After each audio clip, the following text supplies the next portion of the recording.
Hello, everyone, and welcome to Season 3, Episode 1 of Star Trek Kongo. We've been off for a week and a half, and I figured, let's start things new with a new season. So that's why you're seeing a new overlay. I'm in a new uniform. There's a lot of cool things in Roll20 that are new. It's pretty cool all around, or so I like to say. For those who are interested, this is again a Star Trek Adventures role-playing game that is from Modiphius Entertainment, and honestly, if you're a fan of Star Trek role-playing in general, definitely would recommend checking it out. But I don't really have any announcements, so we're just going to go ahead and have the players introduce themselves, and then we'll get into play. So let's start with the captain. Hello everyone, my name is Matthew. I play Captain Lee Tobin, a intensely religious Bajoran, as I always say, who is now no longer on his first command. He is moving to a new ship, his second command. Hi, my name is John. I play Chief Engineer Jaro Terrell, who was seriously concerned that he was going to lose yet another captain. But hey, things worked out.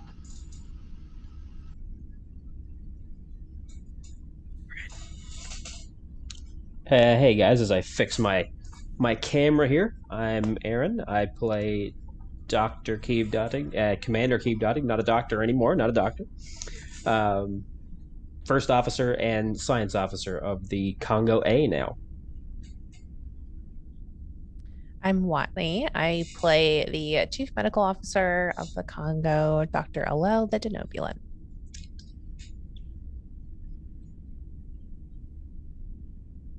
That'd be you, Dag.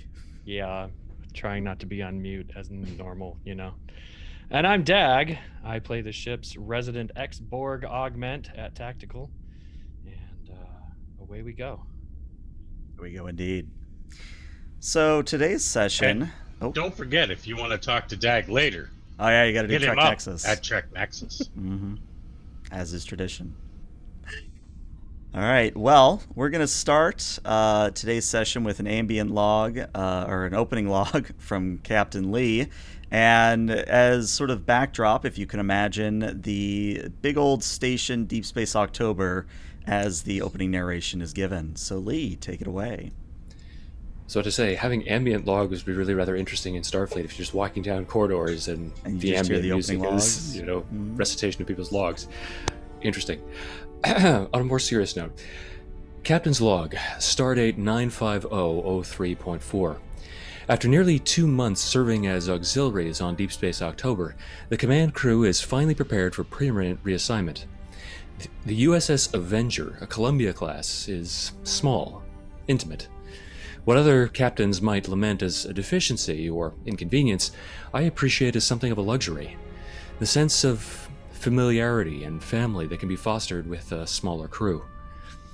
And yet, I cannot suppress or convey my disappointments that she incorporates experimental defensive technologies. At the very least, perhaps those systems will help to mitigate my own inadequacies as a tactician. Although that hardly seems problematic to the Admiralty. For our defense of the Valeophene, each member of the senior staff has been awarded with the Starfleet Citation for Conspicuous Gallantry. Not that all of us deserve it. Dr. Alel, perhaps.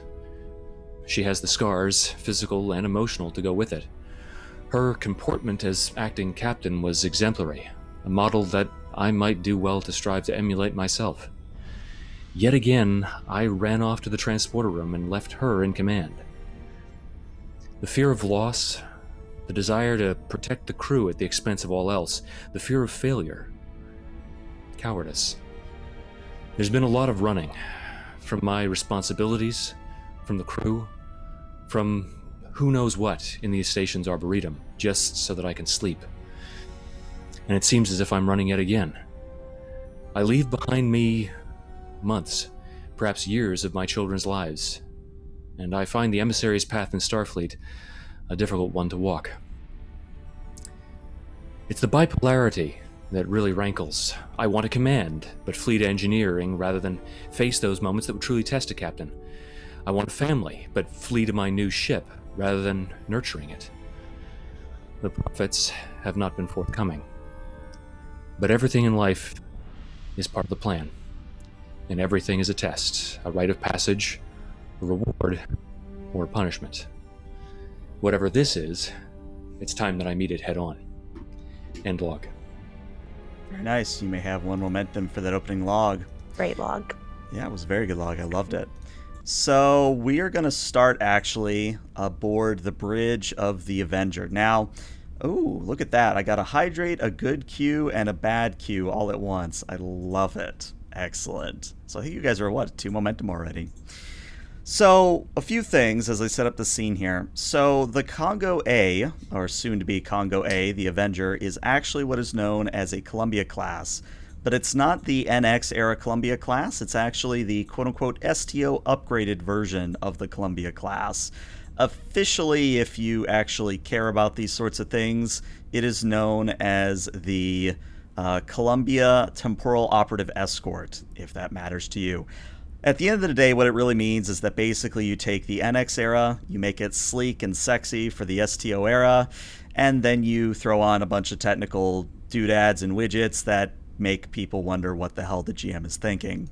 But as we sort of zoom in to the bridge of this brand new starship, we see all of the senior staff of the former Kongo, in addition to the Fleet Admiral, Ignitrix, as well as a Commander Wersh. Now, Commander Wersh is a Tellarite by design, but the only difference between, say, him and Datig is that instead of the hair enveloping his entire head, Wersh has actually opted to go for the bald look, and does have a larger beard than Mr. Datig. But as we zoom into this scene, the Fleet Admiral kind of clears her throat and says, "Computer, attention to orders." And across the entire ship, there's kind of that keynote whistle that goes off. Ignitrix holds out a pad and reads, "To Commander Wersh, Commanding Officer, USS Avenger, Stardate 95003.7. You are hereby requested and required to relinquish command of your vessel to Captain Lee, Commanding Officer, USS Kongo, as of this date. Signed, Fleet Admiral Ignitrix." And Commander Wersh nods and then states, "Computer, transfer all command codes to Captain Lee. Voice authorization Omega Mike Golf 2237. Computer chirps, replies, "Transfer complete. USS Avenger now under command of Captain Lee." And at that, Lee would step forward and extend a hand to the departing captain. "I relieve you, sir." And he extends a hand, shakes it with a smile, and says, "I stand relieved. Take good care of her, Captain." Woo! Jaro actually whoops up. Alel will like elbow fives. Does that guy look like this? He was like Santa one year at the Academy's Christmas party. "I can't hear you, you know, and yes, I actually am sort of the stand-in for the Santa parties, yes." You did a great job. Did you ever happen to read those logs from the USS Fenrir before I transferred about their encounter with Santa Claus?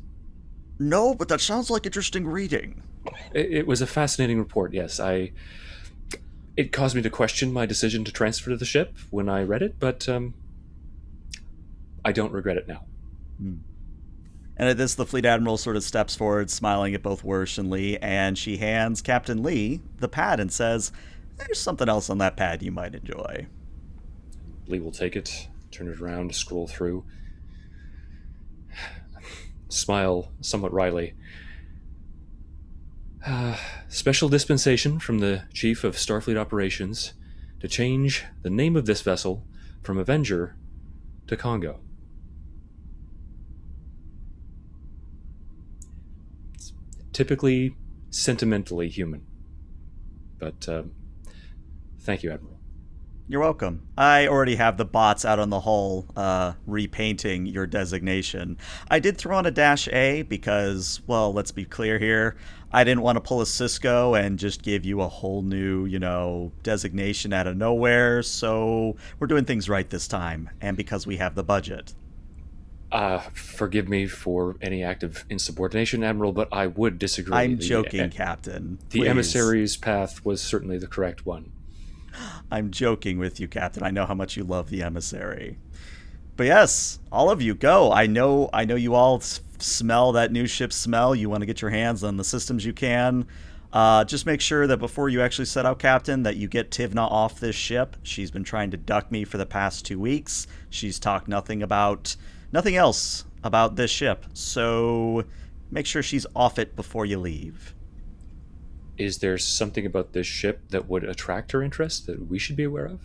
Let's just say when I told her we were testing out new defensive systems, she decided to spend pretty much every waking hour researching and developing new theories about how it could be abused.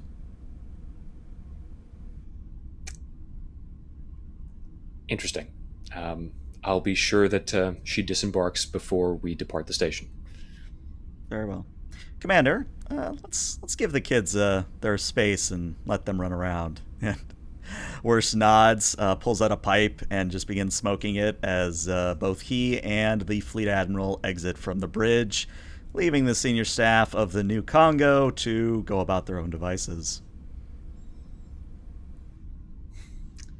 And I think Lee is going to tentatively approach the command chair and swivel down, sit in it for a moment, shuffle in his seat.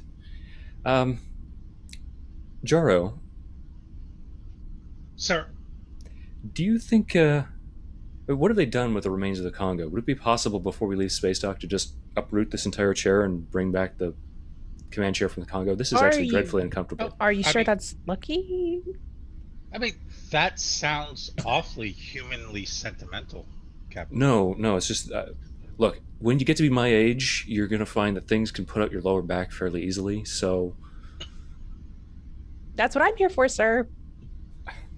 I wouldn't want to overburden you, Doctor. Doctor, is that the new uniforms? Oh, this? Yeah, my last one got a little torn up. So, I thought I would upgrade. Very well. Actually, Captain, if you'll stand up for a moment, I'll just take a real quick 3D image, and I'll craft you a chair myself. Not that I doubt your skills, Lieutenant, but I am somewhat concerned at the possibility, considering the number of times I've left a, ranking pip inside my replicator for you to find, or... Oh, yeah. I'm not petty like that, sir. That's not how Lieutenant Jana tells me, but I will choose to put my faith in you, Lieutenant, as I have so many times in the past. Oh, good. Doctor, I'll need your help with that because, I want to make sure that it's medically sound as well. And I think Lee is just going to survey the entire command crew. With this new vessel, are there any systems that you'd like to investigate? Any places on the ship that you'd like to go before we actually disembark the station? I would like to go secure sick bay, sir. I'd like to log in with all of my credentials and make sure that that's ready to go before we go anywhere. Very good, Doctor.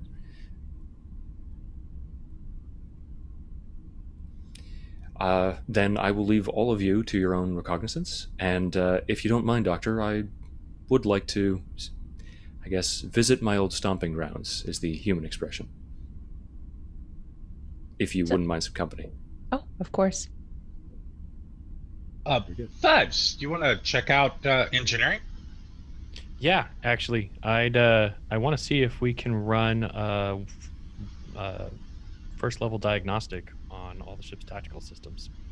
Oh, sounds great. Mr. Dotig? You're muted. He's muted. Torch has been passed. Is there something I can do for you? Was there some area of the ship that you would like to investigate before we depart? Any concerns that you might have? No, Captain. I toured the ship extensively yesterday. To be fair, you toured the Avenger and not the Kongo. It's a very human perspective of you. Sir, same pig, different lipstick. Did y'all just call the captain human 3 times today? I Oh, think yeah. my wife would be more offended by that than anyone else, but at any rate, Doctor, if you want to depart, I'm certainly ready. Commander, until we actually depart the station, you're, I don't know, free to do whatever it is that you wish. Thank you, sir. I have some personal business to attend to. I see. Is everything all right? Not that I wish to pry into your personal life. Then don't. That was a genuine and tentative expression of concern, not prying, but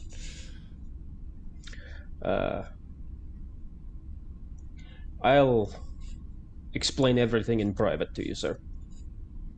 very good, Commander. And I think at that, Lee would depart if LL is ready. Yes, and there's she nothing would else join for anyone him. else. All right, so we're going to do sick bay, then we'll do engineering, and then we'll come back to Mr. Dottig and his little business. So, in terms of sick bays, as we enter into Congo A's sick bay, drastically different than the old Congo. Now, of course, this one is much smaller, given that it's a smaller vessel, but this one is, I would hesitate to say, more sleek and more, not form-fitting, but what's the word I want? Operational? That's Close nice. enough. Yeah. Case in point, though, immediately when you walk into sickbay, you sort of have a curve off to your left of biobeds. You have an examination table in front of all of those. You actually have an operating theater to the right of the door when you walk in. And Alel has a brand new office that she does not have to share with any nurses unless she chooses to.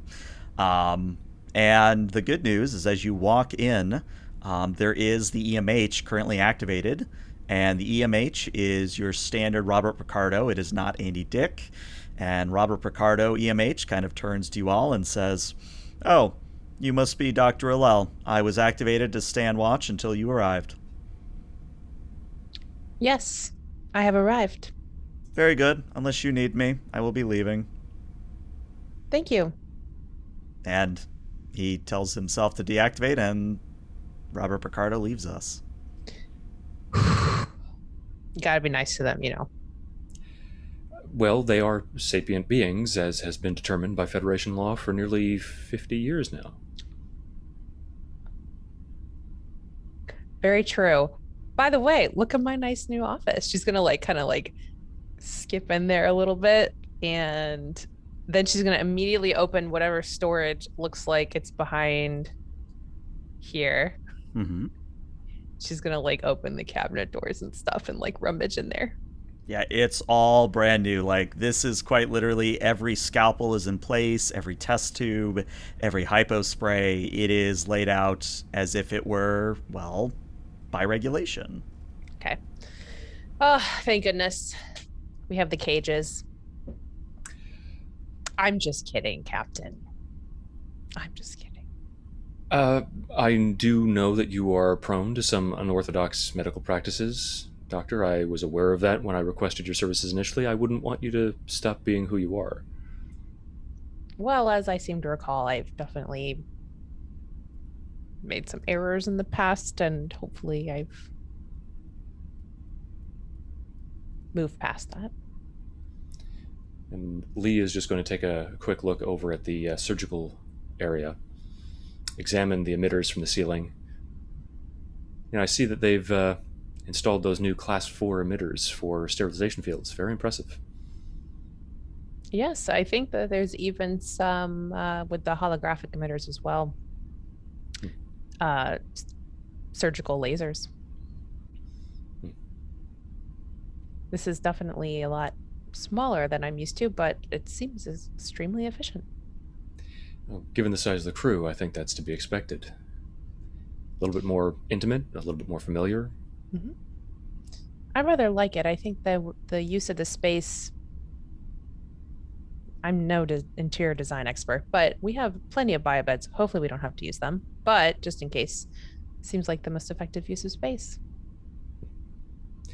Is there enough room for any of the experiments that you would be able to salvage from the Congo? I sort of wanted to start fresh with this sick bay, sir, if you take my meaning. Well, I can understand that impulse.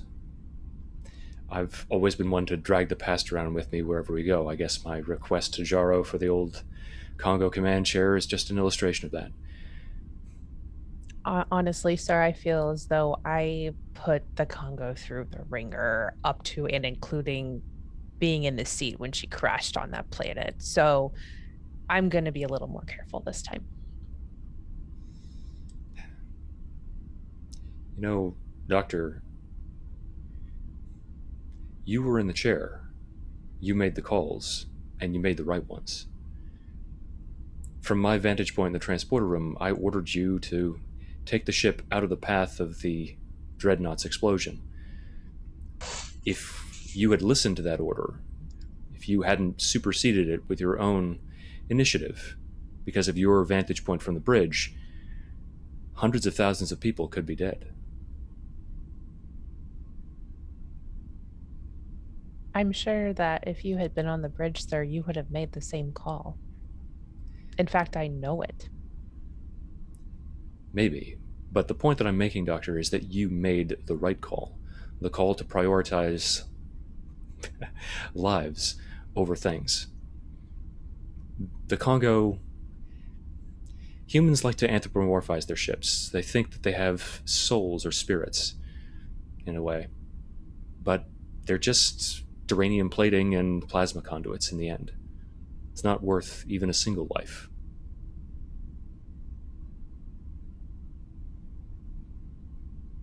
We both come from medical backgrounds, and I know you would have made that same call. But I thank you for your faith in me when it's been difficult the last few months to determine in the moment if I made the right call. Doctor, it's that call that confirmed my faith in you. Thank you, sir. Well, I'll be a little easier on the sick bay than the last one, just to spare you some grief and hopefully paperwork. That's what I have Dotic for. Oh, well, in that case, let me get the cages out. I appreciate the consideration nonetheless, Doctor. I'll leave you to get settled. Thank you. I'll be here if you need me. Very good. And Lee will take one last sort of look around and sigh almost pensively, thoughtfully, and then depart sickbay. All right. Interestingly, Lee, when you open the door to leave sickbay, a black cat, just your standard old black cat, just sort of runs into sickbay.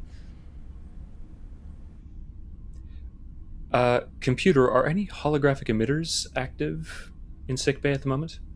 There are no holographic emitters active at this time. Huh. And Lee will bend down towards the cat. Is it still sort of around his feet, or...? It's kind of doing circles of you and Alel at this point. Alel's gonna sneeze. Doctor, do you need to replicate an antihistamine of some kind? Is that a real cat? Apparently so. Kitty.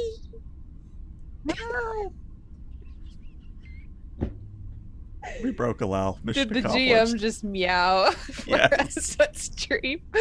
Okay. She would like to pick it up if the captain isn't already motioning to do so. I mean, yeah, you reach down, pick it up. You now have a black cat in your arms. Congratulations. Oh my gosh, where did you come from? She'll look for a collar. There is no collar on it.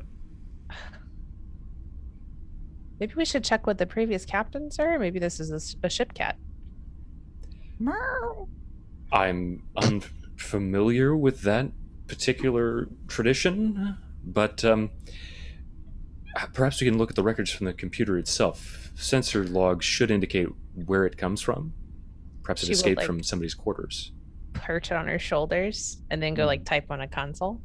Sure. Let's do the first roll of season 3. If you want to roll me a control and medicine in your case, difficulty of 0.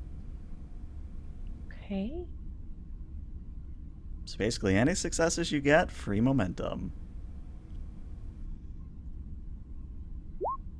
All right, that gives you 2 successes, which means you're up to 4 momentum. And yeah, actually, if you look at the sensor logs, you can see that this cat has been there since the Avenger was first made at Stardock back at Utopia Planitia. So yes, in a way, it is a ship cat. Does it say how how many years that would have been? Like, how Oh, old's we're the cat talking be? maybe like 5-6 months at this point. Oh, okay. Gotcha. Yeah, sir, looks like this cat has been, the sensors have been tracking it since the Planitia. Well, I don't have any particular objection to allowing it to remain on board, but We don't have a counselor, right? I don't think the cat is actually qualified to serve as the ship's counselor, Doctor. But human, especially Earth animals, are so good at consoling and being like kind of emotional therapies. I mean, it might be good. I had a pet palooka when I was a child. Oh, But they're 2-foot-long arachnids from one of Bajor's moons. why does that explain a lot, sir? I also grew up in a monastery, so that probably explains the other half. Intensely religious. Doctor, that cat is now your problem. Thank you, sir. I can't wait to deal with this problem. Good luck. This time, you. when Captain Lee leaves, there is no further cats or surprises, and the cat just sort of hops off Alel's shoulders and just begins wandering about sickbay because it feels like it owns the place. But yeah, we're going to transition now to Kongo's engineering. Now, the engineering bay, much like sickbay, is drastically different than what we had before. If I were to once again use a turn of phrase, everything here is more modern. It is more functional. There's a lot more open space. The warp core is carrying with it sort of a blue and golden design as opposed to the usual red and blue. And as Fives and Jaro, you walk in, what you notice is that it's much more empty than you're used to. The engineering bay of the first Kongo was pretty packed, all things considered. But here, there's maybe 1 or 2 ensigns, and then you would see Commander Tivna on the opposite side of the bay from you. But it's pretty quiet, all things considered. I feel like something's about to go wrong any second. No. There's just No. not that usual clang. Well, that clang had character. This ship will have its own little bits of character somewhere, I'm sure. Vibes, was she supposed to be here? Who? Tivna. I haven't had a chance to look at the duty roster. Ah. Okay. Well, it was just, I don't know. Hi, Tivna. I didn't see any transfers, so yeah, I don't know. So anyway, he goes over to the core and just starting to run a diagnostic. He's like, "So Fives, how are you lately?" I'm doing okay. Trying to get back into, ship shape after a couple of months spending too much time at the penthouse and the holodecks. Yeah. No, I get that completely. Hey, I was wondering if you wanted to go out for drinks later. Just talk, catch up. For sure. All right. Was there anything of personal distress that you needed to get off your chest? No. Well, think of you as a good friend, and I think I want to start actually socializing a little bit more with people that I think are good people, and you fives are good people.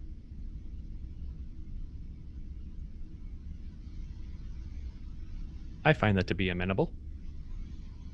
All right. He claps his arm on Fives' shoulder. So you should be able to run the diagnostics you wanted to from that station over there. Perfect. All right. If you need anything, let me know. Will do. And of course, as you all settle in and start to get your diagnostic ready, Commander Tivna does wander over, and she's kind of giddy if I had to paint her expression. She's super excited. She kind of has stars in her eyes, and she goes, "Oh, lieutenants, you are getting a treat. I have literally just spent the last 36 hours straight just going over your new polarized hull plating. It is, chef's kiss. It is amazing." That's the feature that I've been poring over the most, and I cannot wait to see how it works under pressure.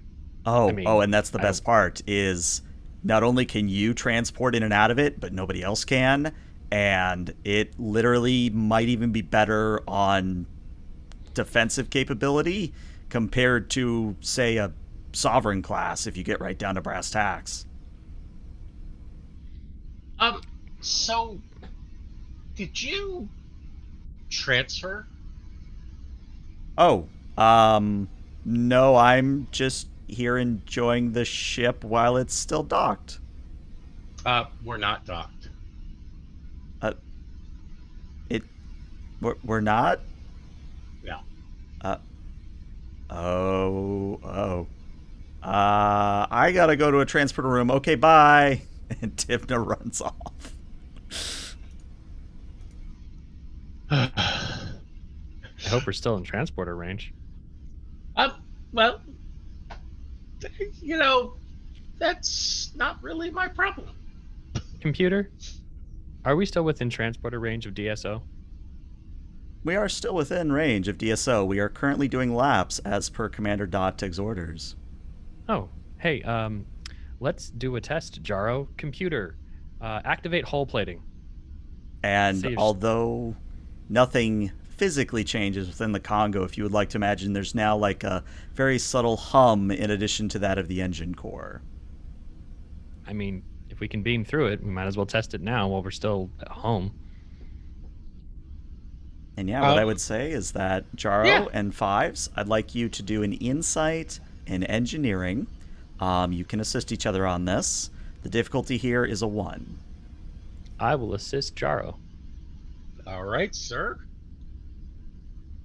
And I'm assuming that transporter technology probably is a good focus. Oh, yeah. If this has anything to do with the hull plating, can I use shipboard tactical systems? You certainly may. Nice. All right, no help from Fives, but let's see what Jaro gets. All right, you get 1 momentum for your troubles. And yeah, with the two of you looking at the pads and the consoles in front of you, you do see that Tivna does beam off of the vessel back to Deep Space October. And yeah, sure enough, goes right through the hull plating. No problems whatsoever. I definitely wanted to transport her to the recreational swimming pool. Just right into the middle of it? Right above it. Right above it? Okay. Mm-hmm. So, you don't have a confirmation other than the transport is complete, but if you'd like to imagine off-screen Tivna cursing a certain lieutenant, do as you will. Lieutenant? The coordinates in the pattern enhancer, those weren't for the transporter room. Oh, no. Is that intentional? Yeah, she pulled one over on me, so, it's only fair to... I don't need to know anything else. I'm just going to record that as a successful transport through the hull plating, and that'll be added to the results for the diagnostic. Perfect. It sounds good. I was, I was trying to be more pinpoint with the transporter. I think it was a little bit better of a test to not send her to an actual pad. Perfect. Site-to-site transport complete. Awesome. I'm glad we're on the same page here, Fives. Hey, plausible deniability, you know? Yep. Jaro, you look down at your station and you see a message from Tivna come across it, and she says, "Consider the prank wars have begun in earnest." Uh, Have you seen all the laboratory space that's on this ship, Jaro? yeah, I mean, you would think with all the lab space in this, we could, possibly rustle up a couple of extra crew quarters, but no.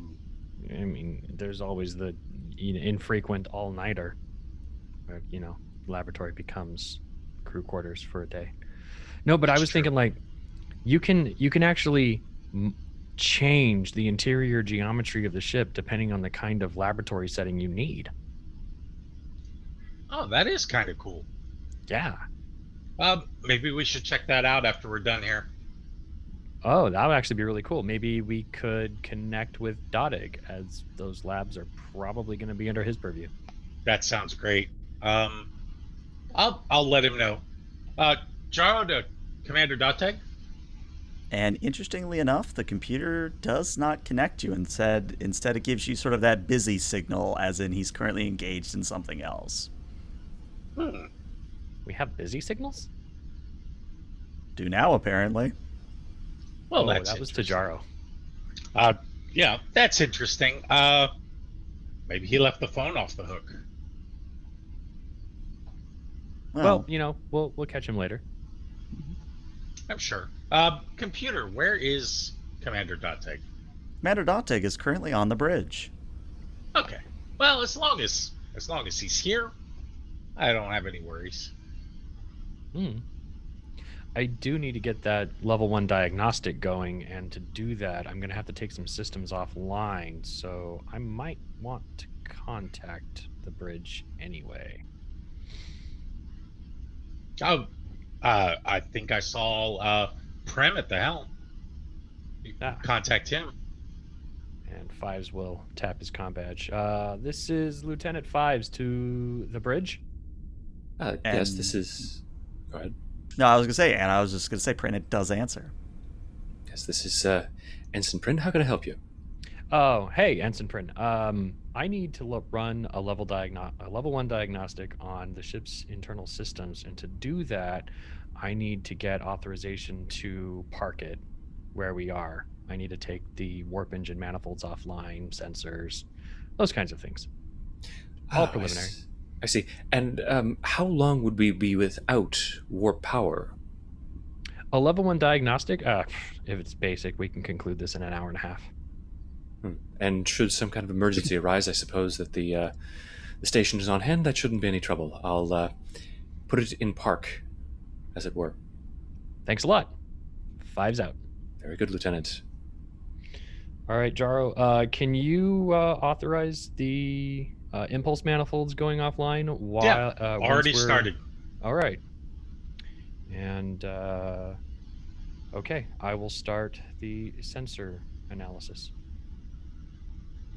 All right. And as you do that, we're going to go to the bridge because there is a certain scene unfolding with Commander Dottig. So, Aaron, do correct me, but if I understand our previous conversation, you did want to have this on the bridge with the view screen. Is that correct? I really hadn't put that much thought into it. I really had thought about it more like a subspace communication going out, like not an actual conversation, but a letter. Works too. Yeah. So imagine, if you will, Datig is sort of writing something on a pad, at which point he kind of looks up, surveys the bridge, sees Prin and perhaps a few crewmen milling around, and stands up, looks towards the captain's ready room, looks at Prin and Obitus and says, "Ensigns." Yes, sir. Full stop. Hold position here. I will be in the captain's ready room for a few minutes. Try not to crash this one. It was the explosion that caused the ship to crash, Commander, but there is one issue of some concern. you realize. Yes, I'm sorry. What is it? While you're away, who is in command?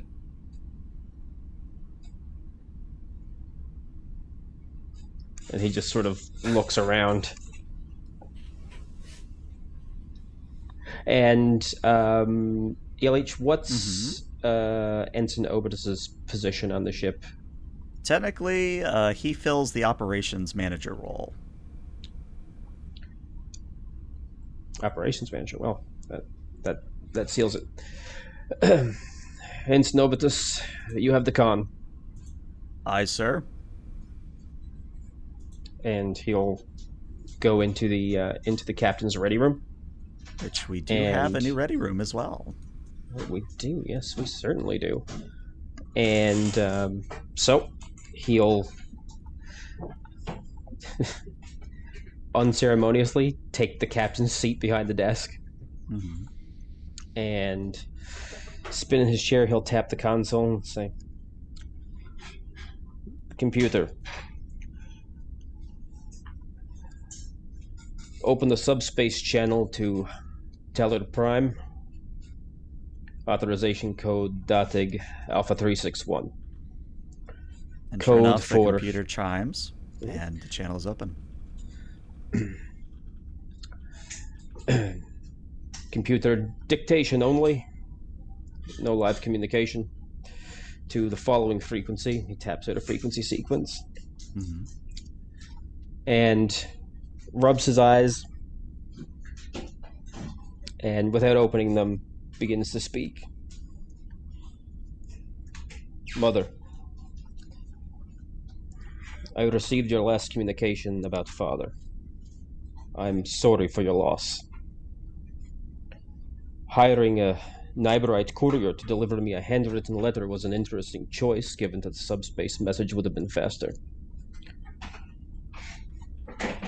Frankly, it smacks of the avarice and ludicrously ostentatious attitude which has come to be synonymous with your lives since I left for the academy. I still recall when you were both simple frontier doctors. Our lives may not have been the heights of luxury, but your work helped those around you. Then came the find, the chlortheragon. Then the contracts, the balance sheets.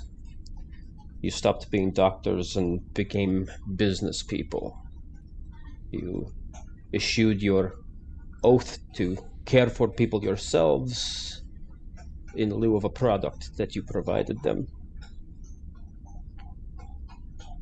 Medicine took a backseat to profit, so I'll give my response to your overture in brief. I hereby officially disclaim my share of father's estate. I want no part of the poison of decadent wealth.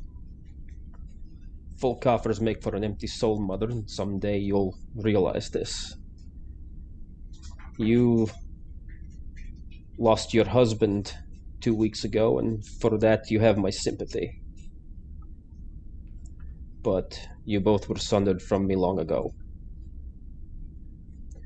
I'll try to make it back to pay my respects when I can, but I am on assignment and have no plans to ask for leave.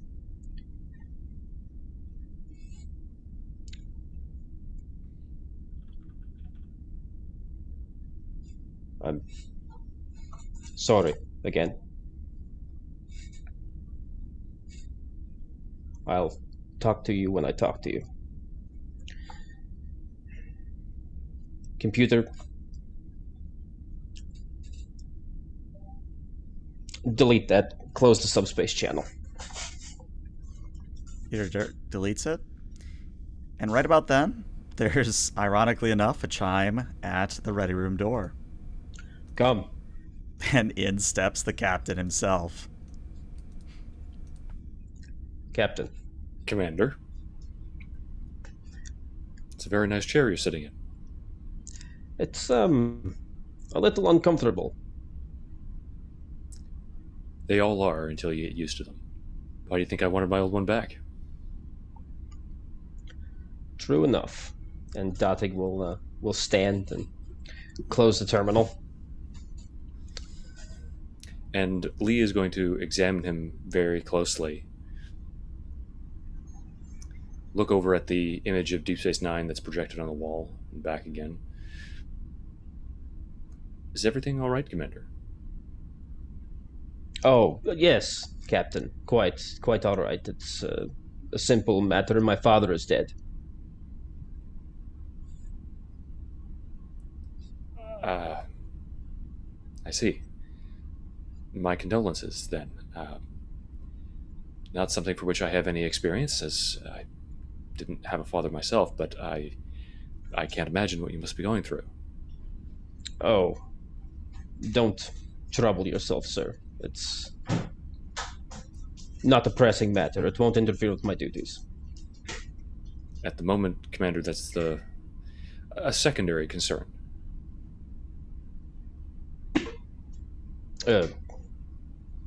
I don't follow.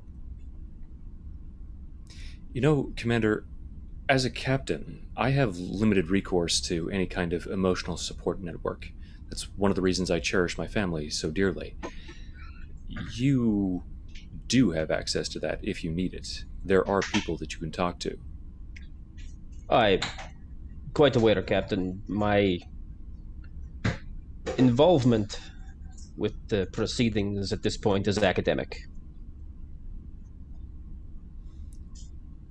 Very well, Commander. If you believe that you're fit to continue your duties, attend to them. Yes, sir. I'll be on the bridge if you need me. And Lee will step to the side and allow him to pass, and then go to the small shrine that he has set up, the small series of religious accoutrements, and as best as he's able, offer a prayer for the departed Pa of Dateg's father, whom he did not know, but he will do his best. And I think that is where we're going to skip ahead, unless anybody had any pressing concerns, we're going to skip ahead just a few hours, if that's all right. All right, I think we're good. All right, we're going to skip ahead with the Kongo actually leaving DSO behind and beginning to head out back into the frontier for which it was designed. And when we return to the bridge, I would probably say, Captain, it's up to you whether you're there or not. But by this point, Jaro, you also can make the call, same with Alel. But Fives, you're definitely here, probably in command if Datig or Lee isn't here. But everything is ship-shape. That level 1 diagnostic you ran earlier, quite good. In fact, good isn't even a sufficient word. Everything about this ship is immaculate. It is quite literally one of the best ships you've ever had the pleasure of serving on.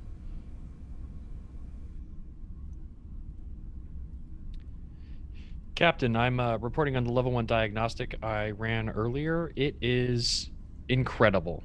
Everything checks out at full optimization, sir. And the experimental ceramics that have composite that's making up the hull, it's holding up? The hull plating has already been tested with the transporters. It's fantastic. Very good. That should be quite the boon. The ability to transport even when our defensive systems are operational. Yes, sir. It'll let us take a few punches if we have to lower the shields to beam up a number of people. Other department heads, reports, concerns, observations? You might hear a chirp from sickbay. Mm-hmm. Yes, Doctor? You would hear like some clanging in the background. Oh, all good here, sir. I choose to trust that, and again, take it on faith, Doctor. You have my full confidence. Thank you. The connection like abruptly cuts off at the end of her thank you. And Lee is just going to look over at Datig, give a sort of concerned grimace. I don't know what to tell you. If she says it's fine, then it's fine. As I told her, I'm sure that it is. Just be monitoring her reports very carefully, Commander. I will. Speaking of, sir, there's there's something I've been meaning to bring to your attention. Well, in these past few minutes, I've received a work order from the operations division for alterations to some of the science labs. That's entirely possible. What are they being oriented to study? Well, it seems to have been put through from Lieutenant Jaro. And Lee is just going to perk up in his chair and turn to Jaro. The wording on the work order, Captain, is well, I would call it deliberately vague. Unfortunately, Commander, you're also being needlessly vague at this juncture. Could you actually provide me with the wording in particular, unless, Jaro, you wanted to explain? Oh no, I think the wording is quite clear. I don't really see what Datek's problem is. Well, you see, my problem is that the requisition for the work order is filled out. We have your name, your authorization code, your sign off, if you will. It's been forwarded to me, but the request is blank. So when I say deliberately vague, I mean the explanation is non-existent. Oh, then that wasn't the request I sent you. That's the only one I have in the buffer. Oh, I must have not hit send on my request yet.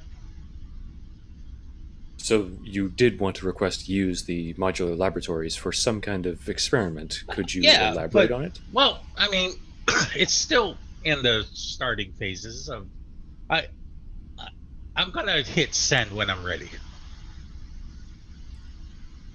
I'm pleased to see that you are continuing to evolve as an officer, Lieutenant, and you are filing your reports properly and going through the appropriate channels. So, congratulations, you're becoming a pencil pusher. Oh, jeez. That's a horrible thing to say to a young man. You get a little bit more seasoned, that's all. You adopt some responsibilities. Seasoned. Oof. Right about then, that Obidus's console begins to beep, and he taps it and says, Captain, it appears that there is a priority 2 distress call coming in from the USS Comfort. Should I patch it through? On screen, yes. Okay. So, as the view screen changes, you see sort of the staticky and otherwise displaced version of a Oberth class, or not an Oberth class, an Olympic class bridge, and the bridge is in severe disarray. Specifically, you're looking at displayed consoles. God, I can talk today. Consoles with sparks flying off of them. You're seeing a few bulkheads have blown out, but as I enable the special effect, what you're seeing is sort of a hazy image of a human woman in the command chair. And she says, to any Starfleet vessels in the area, this is the USS Comfort. We have been trapped within a level 9 ion storm. Our engines are down. We are unable to, and there's static. And then we need immediate assistance. Again, repeating, this is the USS Comfort. And the message repeats. Helm, ETA at maximum warp. And Prin would know maybe about an hour and a half. I can get us there in an hour, Captain. Very good. Set course immediately, maximum warp. And right. Lee will turn to tactical. Fives, tactical assessment on that ion storm. Will the hull plating be able to protect us? You're muted, Dag. He's reclaimed the crown. Mm-hmm. I had to click on that mic like 4 times for it to go away. Sir, I don't see a whole lot of data here on our hull plating going up against a level 9 ion storm, but I'm pretty confident that with the shields and the hull plating, we should make it in just fine. Mr. Prin, I'd like to send a repeating signal to the ship in question, the Comfort. If they have the ability to receive transmissions, I want them to know that we're on our way and what our ETA is. Dr. Rillel, do you know anything about this vessel, its complement, the people that it's transporting, and the possible medical complications we could see from exposure to this ion storm? So are you asking her over comms? Because I don't Mhm. think she's on the bridge. Yes. What would she know? GM? Everything you would know about the Olympic class and the Comfort itself is actually in the stats and notes on the USS Comfort handout. What? Oh. Okay, well, sorry, what was his question to her again? Mainly about the complications of the ion storm and the possible medical implications of said storm. Oh. Which I don't think is in the handout. Yeah, I don't think it's in the handout now that I read it again. I'm a dumb human. Hillel is not a dumb human, so someone help me. So long story don't short, know. long story short, Alel, it's basically akin to radiation in that high exposure to ions is a very bad thing. It causes a lot of burning, a lot of mutations, etc., etc. You want to keep shields up, or whatever you have for shields up, as much as possible. Okay. Sir, I could potentially treat the crew with some preventative radiative treatment, but the best way to go about avoiding any issues is just to keep shields up to maximum. Let's adopt a cautious approach. I'd like you to prepare inoculations for the crew, given the small number of officers serving aboard the ship. And we'll try to avoid exposure, but if it happens, best be prepared. Yes, sir. Commander Datig, your thoughts? I'm not concerned with the crew so much as the 1,000 patients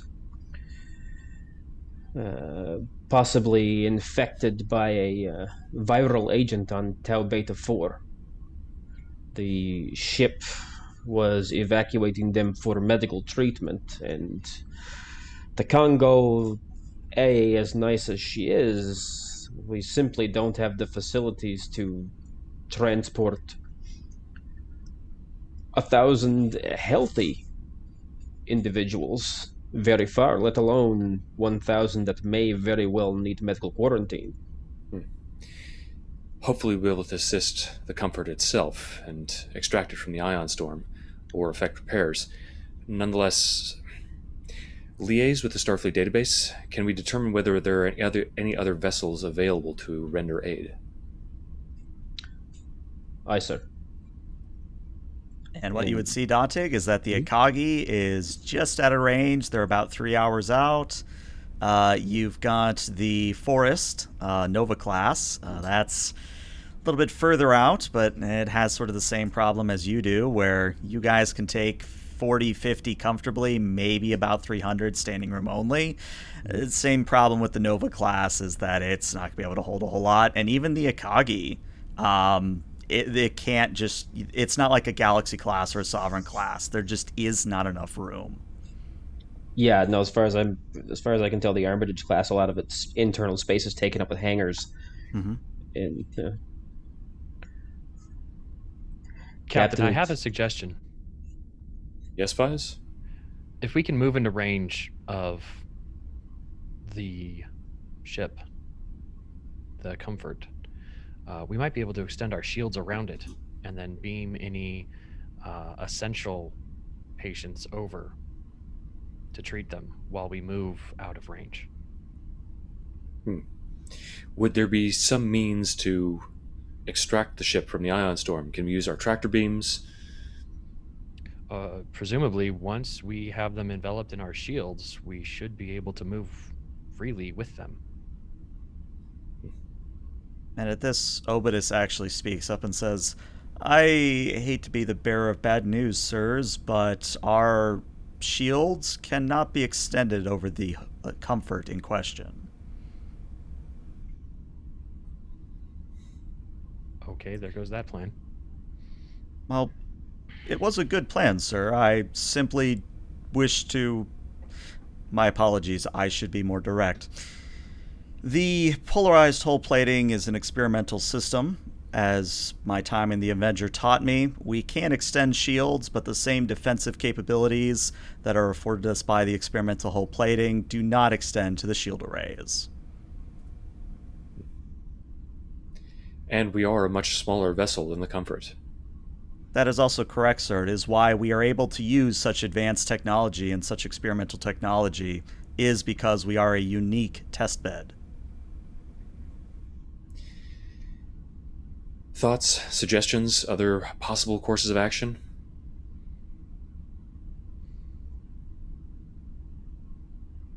I mean, I'd have to see more detail once we get there, sir, but I think there might be a possibility.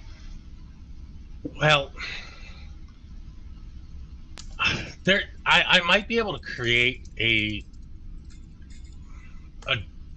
like a drag behind our ship that would help pull them free from the ion storm. Picture, if you will, a vessel going quickly through smoke and how it creates a swirling effect behind it. If we could get the speed just right and the angle, we might actually be able to use the ions to push the Comfort out of the ion storm itself. Turning the vessel almost into its own ionic sail to push it out of the storm. Correct. We might have, this is why I said we might have to wait to see what we get when we get there. We might have to, go over and make a couple of modifications to the Comfort. But as long as we limit our time in the EV suits, we should be okay. Lieutenant, I take it back. You are never going to be in danger of becoming a simple pencil pusher. It's as daring and ingenious a solution as I would come to expect from you. If it could be implemented, it's certainly one possible course of action.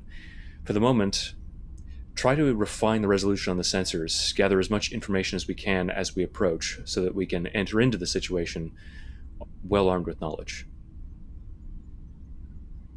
Dag, Dag, I just sent you something on Discord.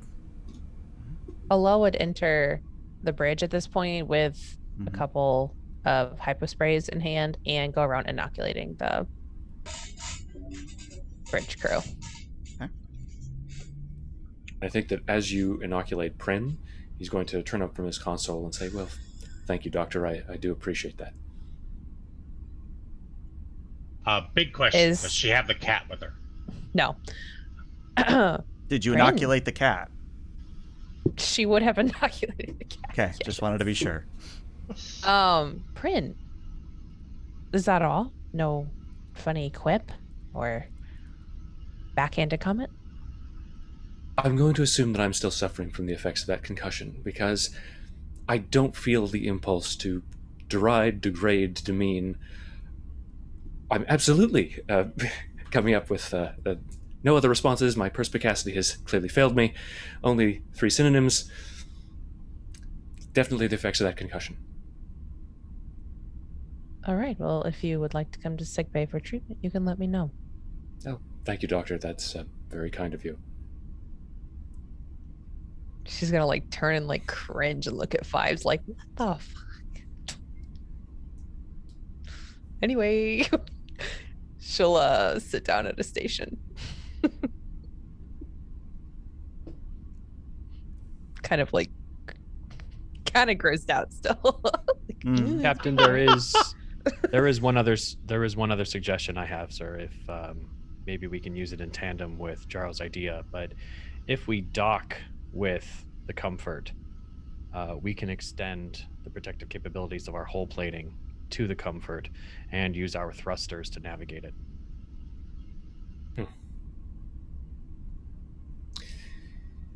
Can the hull itself withstand the kind of torsional stresses that we'd be putting on it? We'd have to redirect power from all of the currently optimized systems to structural integrity, but I believe it can be done. Well, no matter what plan we implement, reinforced structural integrity fields are probably going to be necessary if we're going to be taking on a Class 9 ion storm. I'll get Get to working work. on that right now. Very good. All right. And with that, Hey, we're if gonna it take. can be broke, we'll break it. Yup. Oh, you're what gonna it love says on what's the coming plaque. up next. But yeah, we're gonna take a 5 to 10 minute break, everybody. So we'll be back shortly. Stick around.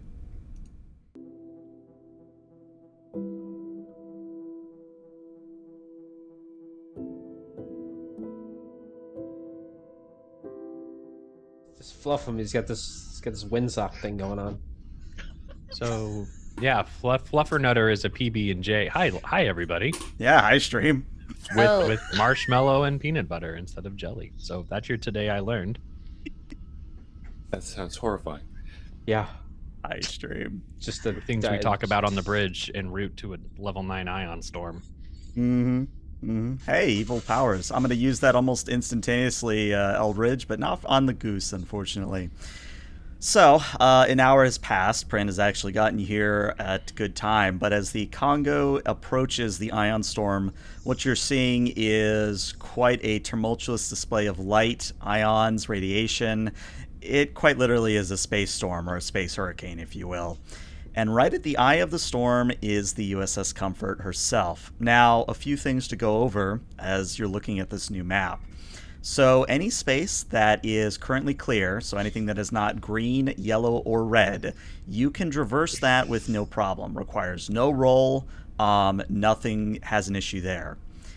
The moment you enter into a green space, you must pass a difficulty 2 task. Now, the difficulty 2 task can be one of a number of things. It could be a modulating shields, or in this case, modulating hull plating. It could be a chart hazard, or some form of helm action. Alternatively, it could also be some form of action from Jaro to do power management or power restoration. So there's a lot of things that you can do for your role here. So greens are difficulty 2, yellows are difficulty 3, reds are difficulty of 4. And to further put you guys on the clock, there is sort of a ticking clock here. I know that's kind of a tautology, but it is what it is. The Comfort is currently sitting at about 9 out of 14 shields and about 7 out of 10 power. Every single unit of time that you take to get to the Comfort will reduce the power and shields by a certain amount.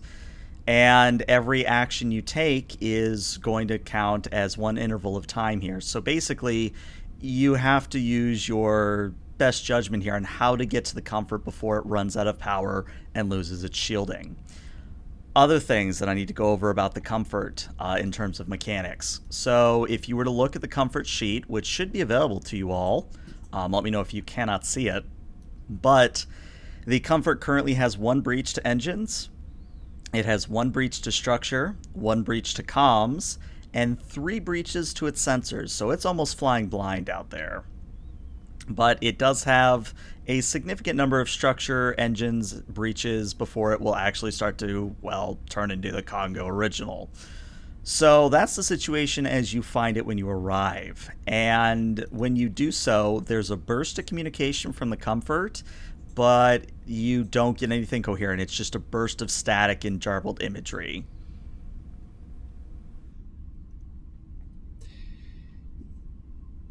Commander Doteg, are they able to detect us?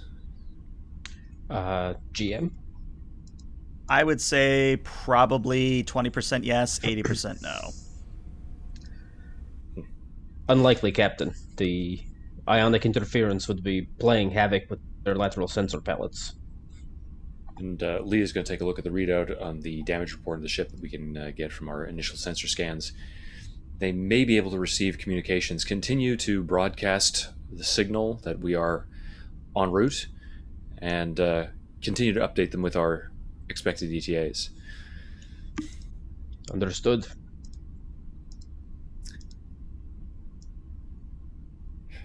Is the ship ready to go into the ion storm? As ready as it's going to be, sir. Fives and I have been working on it for quite some time. perspective path through the storm?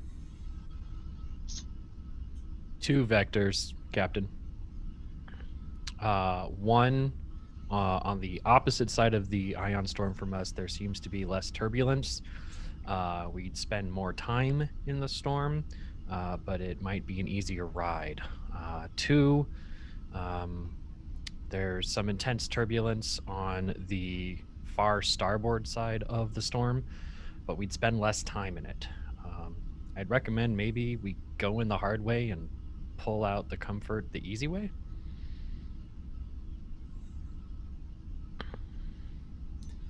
If time is critical, it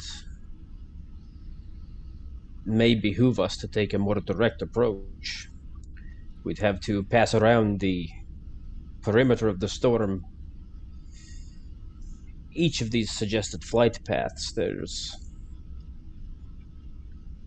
5s in your tactical assessment. Could the comfort withstand our cautiousness? If we can extend our hull plating's protection to it, yes.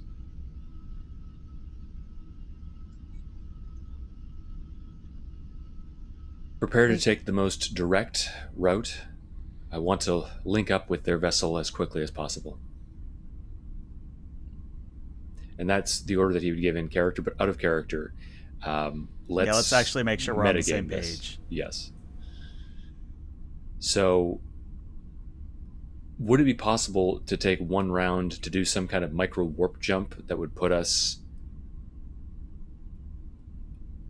somewhere around there? Yes, whoever is representing that. I would say you could simply do a warp jump to get you over there. It would just cost a little bit of power, and it would require a helm action from Prin. But yes, you could do that. Now, if you did want to get to, say, over here to where that second line is, so if you were to follow the red instead, that would also be 1 micro warp jump. So you're looking at either coming in, if I understand correctly, you're looking at either coming in this way, sort of on the backside of the storm, or if you want to take the truly direct route, you kind of come from the south, or you could just simply barrel through straight to the comfort, but that might take a little bit more time.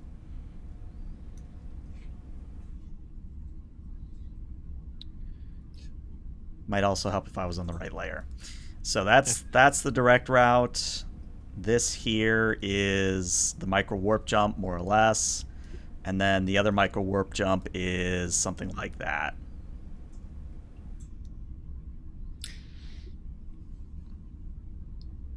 I think if we take the...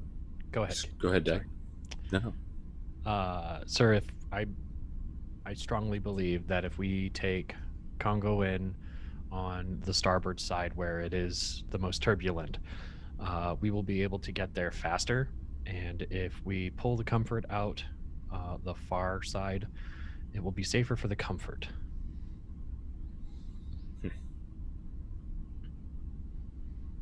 Is there? Objections? There's no way to get life signs right now Not through the storm. through the storm. Okay. I should add, my recommendation is based on what we know now. If we get closer to the comfort and things are more serious, we'll have to improvise a new plan. Adaptability is one of the key assets of any Starfleet officer, but I think you're right. Prepare to take us in from the southern edge of the ion storm. All right. So, this is going to be a control and con, assisted by the ship's engines con. The difficulty is 0, but in order to do your micro warp jump, it will cost 3 power to get there. So I believe that falls to Pren and whoever wants to get the ship. I have the ship. You said engines con? Correct. That was control con? Correct.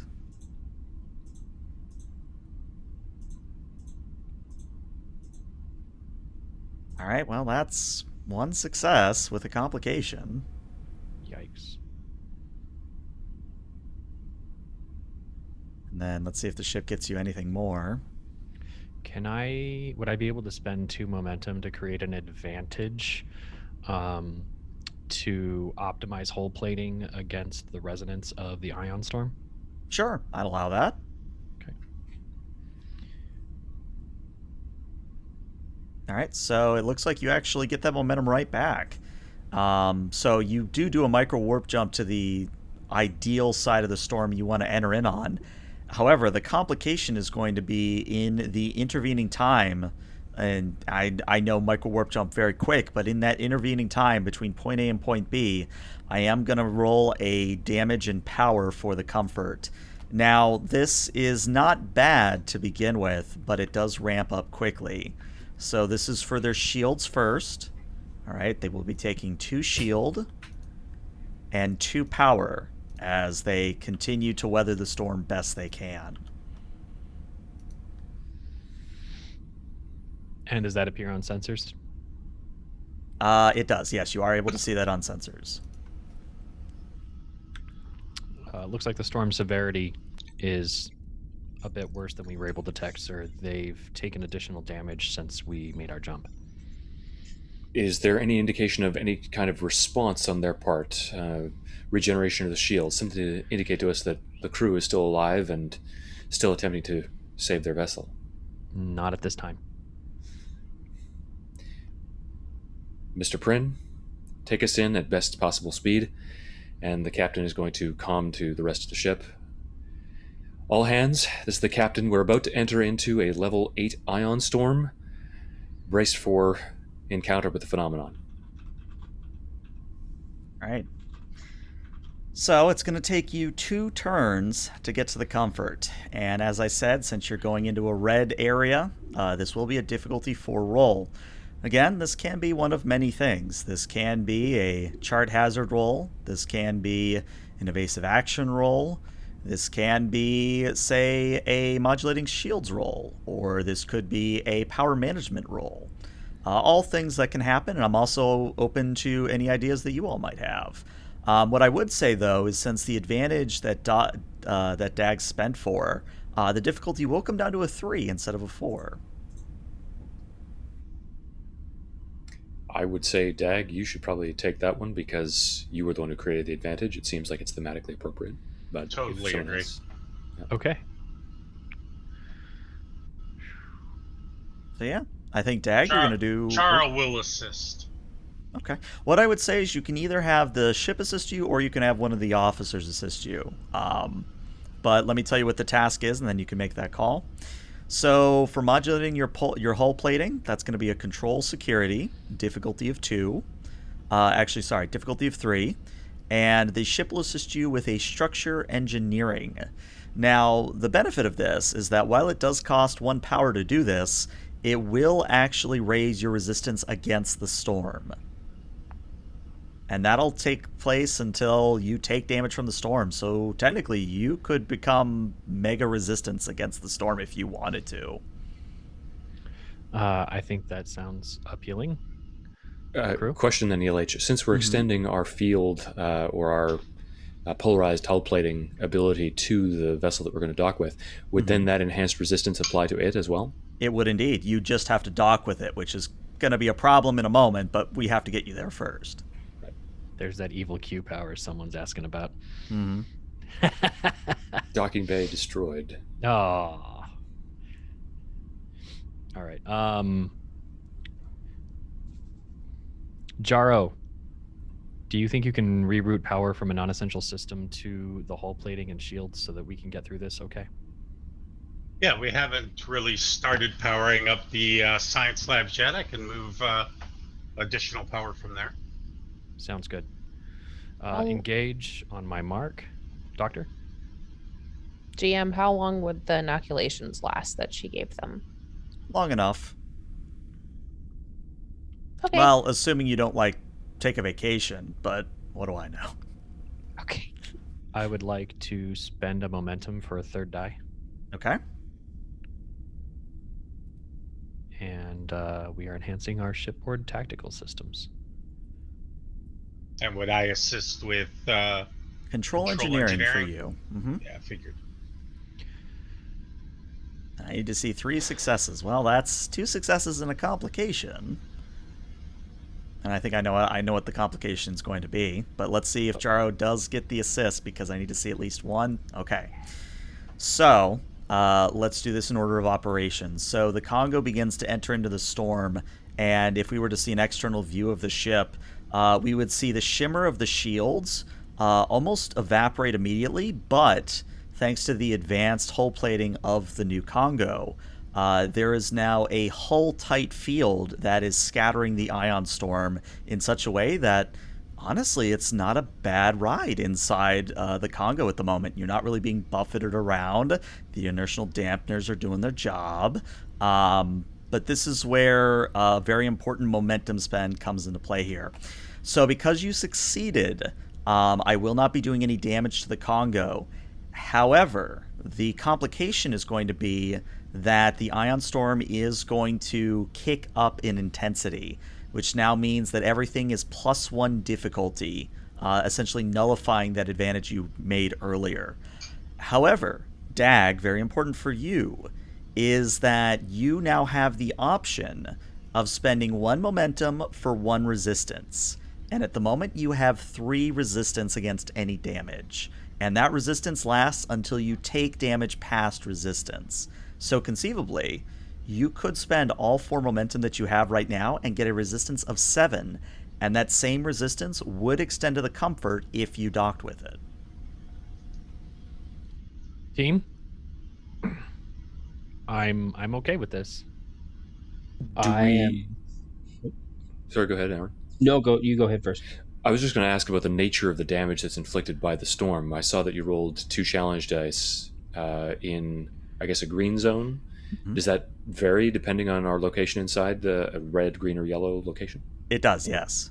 But the good news is that, thanks again to your advanced hull plating, I only roll damage for you if you fail the task to navigate the storm or power shields, whatever you're trying to do. I only roll damage then. The comfort is technically in a green zone, so they're only taking the 2 damage every turn. Or the 2 challenge dice worth of damage anyway. I would go with the 4. Leads us back to spending the 4 momentum to reduce is it reducing the resistance? Or gaining resistance. Gaining resistance. Okay. Mm-hmm. So, yes, we'll go ahead and dump emergency power into the resistance and move more slowly. Captain, I'm going to patch in my tactical display of the ion storm to the helm, and we might be close enough to try and establish communications from this distance. Mr. Fives, a suggestion if you're willing to entertain it. Anytime. What we may be witnessing is a reaction to our own efforts to protect ourselves. The old saying, the old adage, for every action there's an equal and opposite reaction. Perhaps we're approaching this as a proverbial brick through the plate glass window. If we calibrate the subspace field asymmetrically around the ship, it may allow us to pass more easily through and deflect some potential harm away from the Kongo and indeed the comfort when we do dock. That's a great idea. I would like to maybe see if we can employ that to try and dock when we get to the comfort. Sir. All right. Your discretion. Don't mind me. I'm just going to roll for the Comfort's power and shield. Ooh, it's going to lose a lot of power on that one. At this point, you're looking at maybe a 5th power remaining on the Comfort.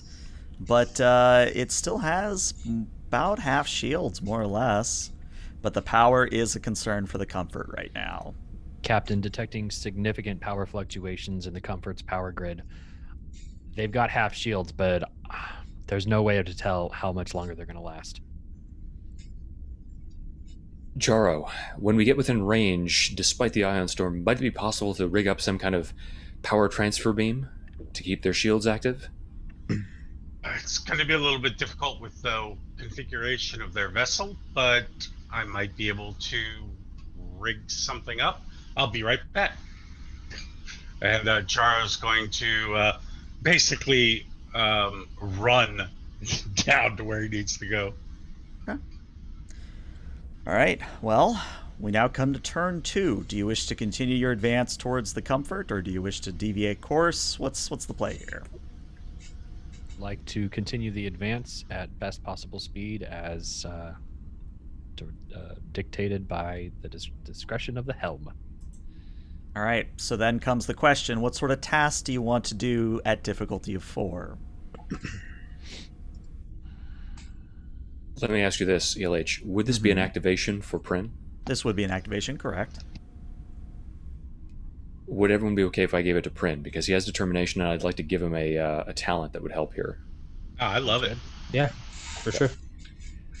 Then I'm going to give him the talent Push the Limit. When you attempt a contest that is increased in difficulty due to the environmental conditions or damage to the engines, reduce the difficulty by 1. Would that apply here? It would indeed. It would go down to a difficulty of 3.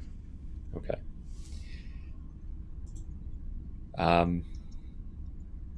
Yeah, so I guess using the unique interactions between the polarized hull plating and the suggestion that was offered by Jaro, he's in essence going to start using the waves of the storm itself and try to use them to almost coast into the location that we're trying to reach, using them as, well, using the ship kind of like as a sail. Okay.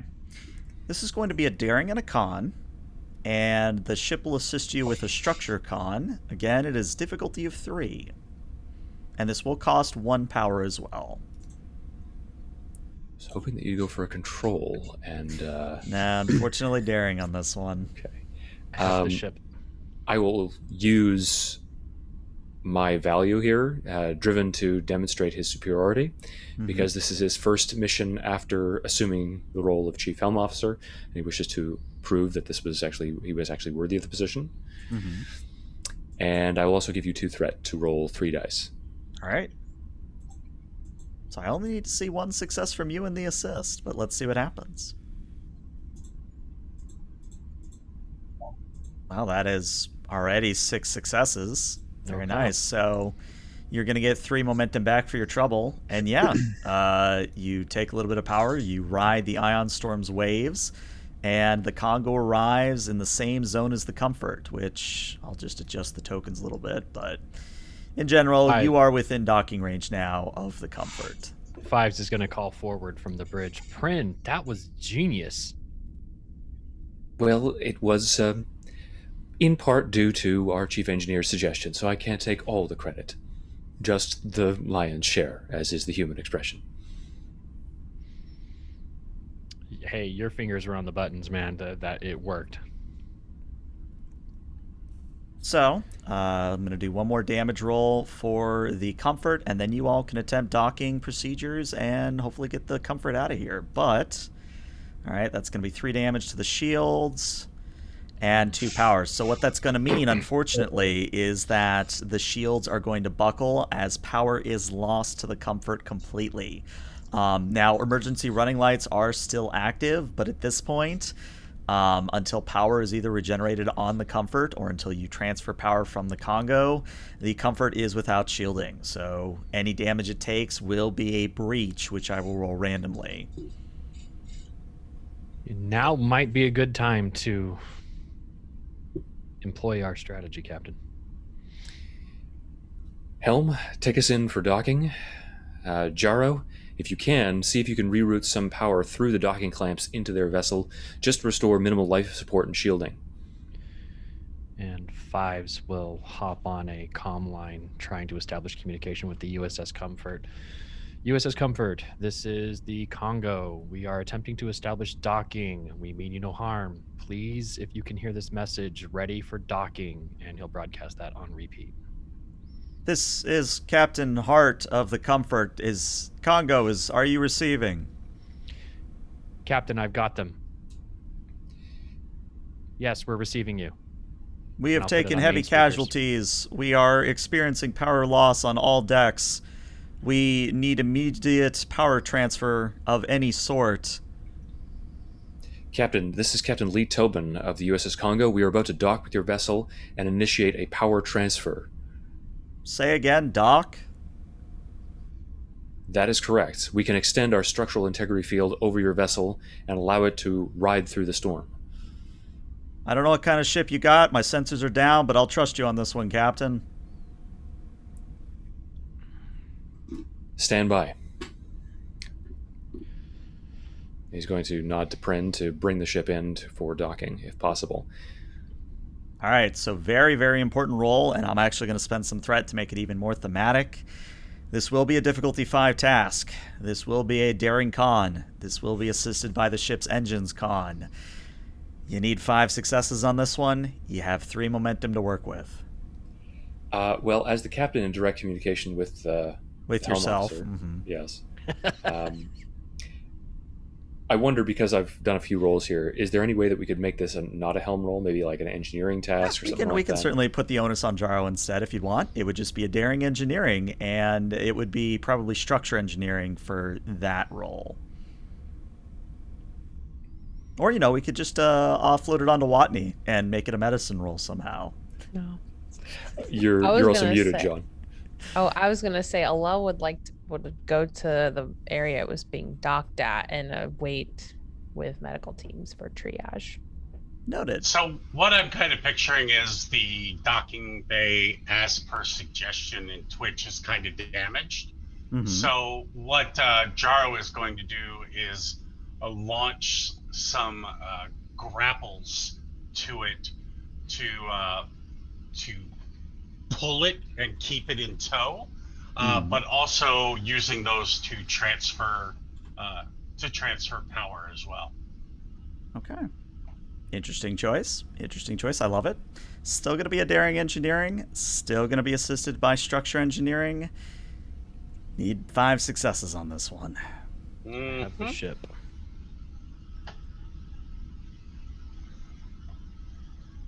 Okay.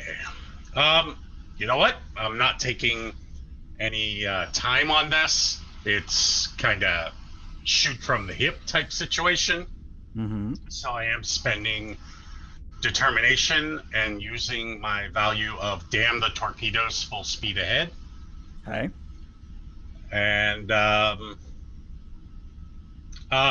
Starship weapon systems? No, can't give you that one. Okay. Helm All right. operations. I could give you helm operations. Yeah, I don't have that anymore. Ah. What happened to you, man? You've changed. Well, it was all about... Actually, no, I do. I have Starship pilot, so I guess that's helm operations. So. Same thing, more or less, yeah. Okay, so daring, engineering, spending a determination, Mm-hmm. and also... how many dice do I have to give him? Or how much? You That would be have 3 2 for momentum. 1. So we'll give you 2 momentum Okay. for the 3rd die, Mm-hmm. and we'll see how this goes. All right. Need to see 5 successes here. Mm-hmm. Or 3. Well, 3 with your determination, yeah. There's 2. There's Come on, 2. ship. Yes! There you go. There's your 5th. So yeah, Jaro, you use the grapnel launchers and tractor beams in concert to get the 2 ships more or less touching hulls around the saucer sections, or at least for the Olympic class, the ball in the front. But I need to know something very important here. How much power are you transferring to the Comfort? Because you only have 5 right now. And even though you have advanced hull plating, if you lose power, you lose the hull plating. So how much power are you going to give to the Comfort here? Jaro's making the decision, so 2. 2? Okay. So they will restore shields, and you will go down to 3 power as well. And I'm actually going to spend a last bit of threat here to create the complication that the storm intensifies, but not around the Comfort or the Kongo. Simply on the way out, everything is upgraded a level. So the reds go to purple, I guess. The yellows go to red. The greens go to yellow. But you're still within a green zone within the eye of the storm. And interestingly, we actually go to Alel at the docking point. And after a few moments of your medical teams making sure the atmosphere is breathable on the other side, making sure that everything is as it should be, the doors finally open, and stumbling out of them is the captain herself, or Captain Hart, at least what you saw of her on the bridge. And as she kind of stumbles forward and grabs onto you, Alel, she kind of has a scar or a cut along her left eye, and she kind of looks at you and goes, "The Cardassians, they've taken the ship. It's all a ruse. You have to get out of here now." And that's where we're going to end today's session, because I'm an asshole. So yeah, that's going to be our two-parter. Oh heavens! Take Prin to the brig now. That's why he was so insistent on getting us in here. He's already subverted Starfleet. He's taken the role of Chief Helm Officer. It's all part of the plan. And All he part of knew the plan. exactly how to get in here too. Mm-hmm. Huh. Lord. But yeah, what'd you guys think? Was that a good session 1 for season 3? I thought it Yeah. was. I think it was great. Yeah, for sure. I appreciate the meowing. Oh no, you're gonna get a lot of that. I don't put cats Yay. on my ships without the meowing. Yay! Computer Chip initiate self-destruct authorization 5 Beta Pi Alpha. Only if I go with it. Alel and Fives just texting each other. See ya. Oh Lord. All right. Well, this is where I'm gonna end the recording for YouTube. But Twitch, stick around because we're gonna raid somebody. But YouTube, we'll see you later.